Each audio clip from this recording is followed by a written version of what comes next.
Welcome to the Near Memo, a weekly conversation about search, social, and commerce. What happened, why it matters, and the implications for local.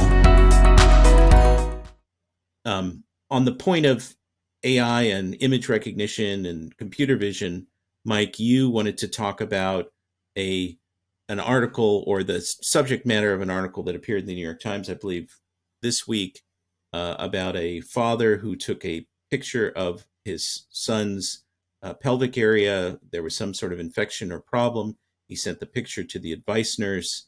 And what happened then? So Google flagged him as a criminal and nuked his long-standing accounts with Google, his images, his email, his contacts, as well as his internet or his phone connection, Google Fi.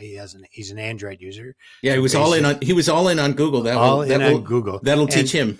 Right. And essentially it was an image that, as you mentioned, of the child's genital area, and his wife had texted it on his phone to the nurse who had asked for it. And, it really puts an exclamation point on the conversation we had last week about Google's AI first approach.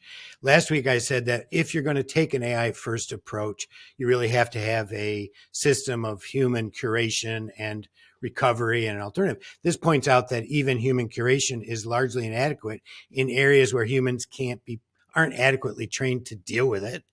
One, and it puts Google in a position of judge, jury, and executioner.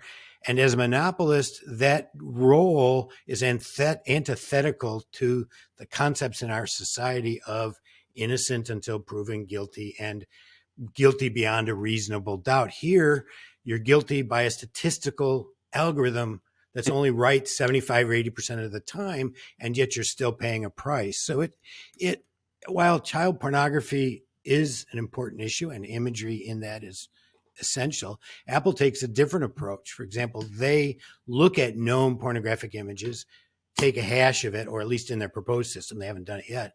They hash that so they understand sort of what the image looks like digitally, and then they compare that hash to other images. So Apple doesn't take the position that we are able to singularly identify pornographic images and report you to the police as a result and not give you your account back as well. And so it reflects a certain hubris on Google's part. It reflects a failing of our society to really understand.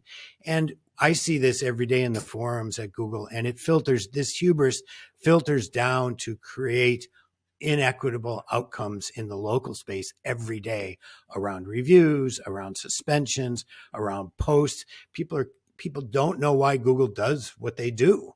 And Google doesn't communicate about it because they're afraid that spammers are going to figure it out. They don't give people recourse. And that's just at a fairly, at some level, non-consequential to society, but certainly consequential to the individuals involved. And so I just think that this really puts an exclamation point on why AI first approach can be problematic to everybody.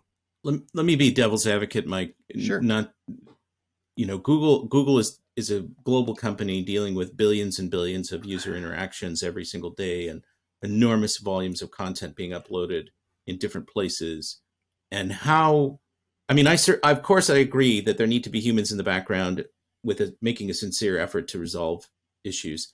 But how can Google deal with the massive scale of the problem without a certain amount of, quote, collateral damage?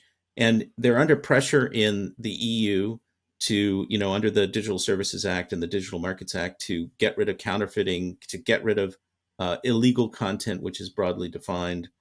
And so there's going to be some false positives that are inevitable. How can they better deal with this at a level of scale that they're operating? Well, firstly, I think they need to be more transparent about how their AI works and how reliable it is. We have no idea whether the false positives are 25% or 35% or 2%. My inkling is that they run in the area of 20 to 25%, which is quite large.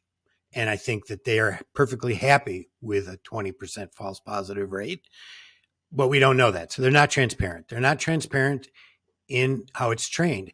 The only tool that I know of you can go and get some feedback is Google's Cloud Vision AI tool, where you can drop an image in and see what they think about it.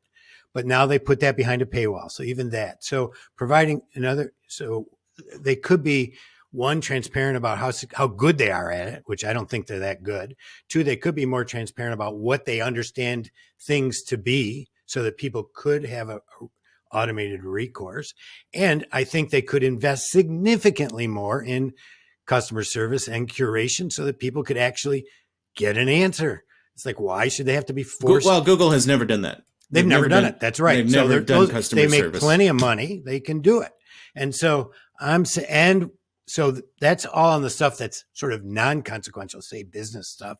But on something that is life consequential, like this, calling somebody a pornographer because of a picture, I really think that they need to have, I think an AI first approach may not be the right way. I think that sometimes they have to question when AI first is right. So I think there can be some balance here, but I really, really don't want to live in a society that's driven by Google, whose interests are not my interests, where my rights can be taken away by harmless activities and my freedoms can be taken away by harmless activities. And I think if we err a little bit and a few people, get away with things, that's the risk of living in a democratic society. So I think there's a million things they could do that they don't want to do. As you point out, they don't want to do customer support. Like, I'm curious, did the Times mention the specific mechanism by which Google detected this photo? Was it because it was a text from an Android phone? Was it in it was within the Google universe. Yeah, but what thing did Google detect this in, triggered this? And then what specific terms of service did the guy violate? Because theoretically, you should be able to identify exactly what service you're sort of, even if the guy was in the wrong, you should be able to identify the terms that you're violating and amend your behavior to conform to those terms. They only said he requested a review. Not only I don't know. I mean, he said that he had uploaded, that they accused him of uploading another video that was in violation, but they don't really give the reasons. And his only recourse was to sue them to find the reasons, and it would have cost him $7,000, which puts an unfair burden. There's another case, Greg, where why should the unfair burden be on this user to have to pay a lawyer to find this information out? So they also instigated a police investigation, which was ultimately dropped because the police, human beings, were able to determine that this was this was a medical situation, and that this was not child pornography. Which you would think would be enough to reverse Google's decision, but it wasn't.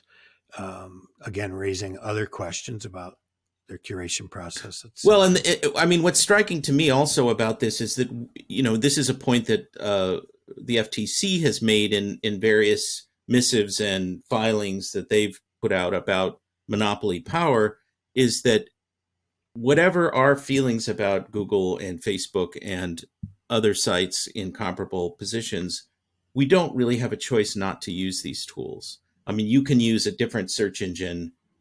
Yes, you can buy an iPhone, not an Android phone, although the guy had an iPhone. No, he had an Android. The wife texted the picture on an iPhone. Oh, really? I thought it was an Android. It doesn't matter. I mean, regardless, it would have happened. Well, right. But I mean, it speaks to the... He grabbed his Android smartphone, took photos. She grabbed her phone and texted it on the Android. Oh, close-up photos area. To her, she texted to her iPhone so she could upload them. So both, yeah. So I'm sure people don't want to see us read the New York Times article in real time, right? But he texted from his Android to her iPhone. That's right. So they both were involved. But people don't really have the option to exist outside of these systems. When you can make the case that you can be, you can have VPNs and you can use obscure third-party tools. But for most people, that's not practical. And So we're all caught up in these systems, and we don't have we have less and less control over them. And it's very concerning when something. And this guy was I forget what company he worked for, but he wasn't some random Joe on the street. I mean, he was a software engineer. Yeah, he was a very sophisticated user. Yeah, right, exactly. And so if his life can be upended like this, I thought the conclusion of the article was interesting to parents. The advice to parents is don't take photographs of your children's naked bodies, which I thought, it's like I go back and look at all the photographs I took of my kids when they were 1 and 2. I would take a picture of them in the bath or whatever, or running around playing in the hose on a hot day, exactly. That kind of thing. But so anyways, I just think it points out with an exclamation point, several of them, that the problem with Google's hubris, unwillingness to put in place adequate safeguards around their AI first approach. And I think its impact on society will continue to grow. And it's a danger to us all, not because it's going to control the world, but because Google controls the world, or Amazon does, or Apple does. I think it's a combination of AI first plus monopoly. Well, I mean, there's a confluence, as I mentioned, of sort of regulatory and legal and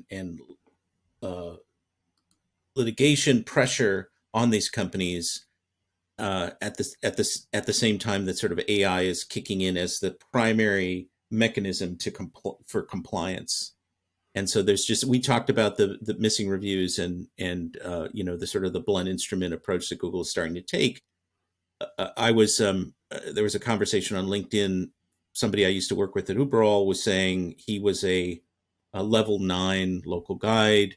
He had written a critical hotel review about a hotel in Europe where he got bed bugs, bitten by bed bugs, and they didn't show the review. And he was kind of semi-indignant about that because he's a level 9 and he thought, well, he's going to be a trusted person. So he wanted to communicate this problem with the hotel. And informally, he said that a friend at Google confirmed that the higher you are, the more likely they are to trust you and publish your reviews. But I mean, I guess that this was a victim of some sort of broad sweeping review moderation AI approach that is resulting in a lot of people's reviews not showing up. Which we talked about last week, right? So indeed, I mean, it's just, yeah. So it's a kind of across the board. The photograph is an instance of a larger problem, as you're saying. Yes. All right, and with that, we come to the end of another exciting episode of the Near Memo. I don't think I said the number. It's 80. We're coming up on 100. In just 20 weeks, we'll be at 100. Do we have 20 weeks left in the year? Will we reach that before the end of the year? We might just make it. Yeah, so that's exciting. We'll have a party to celebrate. You're all invited. All right. So thanks for joining us. Subscribe to our newsletter. Spread the word. We get subscriptions via word of mouth. So we appreciate if you like what we're doing that you let other people know about it. And we will see you next week. Thanks for joining David, Mike, and Greg. To stay on top of the latest developments in local, subscribe to our newsletter at nearmedia.co. We'll see you next week.